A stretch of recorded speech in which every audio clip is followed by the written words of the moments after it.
This quick video will provide a brief overview to help you get to know your local Business First dashboard as you start creating your new website.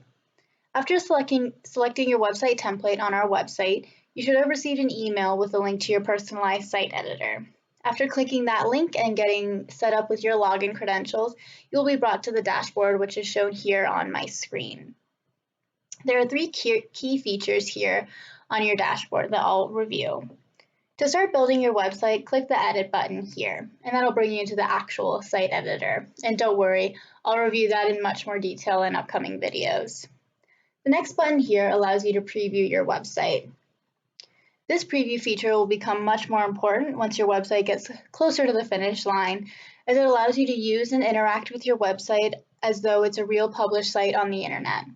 This preview feature also allows you to view your website in desktop, tablet, and smartphone mode. So always remember that successful websites are user-friendly on each of these platforms. So it'll be really important to make sure that your website is easy to use on each of these, and we also have options here for changing how it's viewed on different phones. So going back to your dashboard, the last button here gives you the options to rename your websites, review your contact form responses, and then finally, and perhaps most importantly, reset your website. If over the course of designing your site, you determine that the template you've chosen just isn't doing it for you anymore, you can click this button to select a new one. So because I haven't started editing my template yet, I can click this without any fear of losing my site.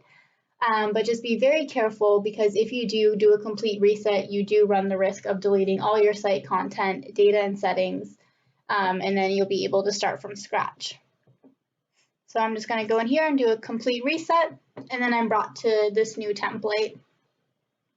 So once again, I'm going to scroll all the way back down because I did like my original template.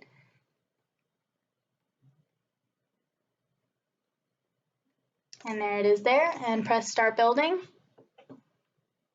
And then as it loads, it brings me right into the site editor, which is also accessible by using that edit button there on your dashboard. So that's that. Make sure you tune into my next few videos, as I'm going to show you step by step how to add in your logo, change the colors, and really start personalizing your website.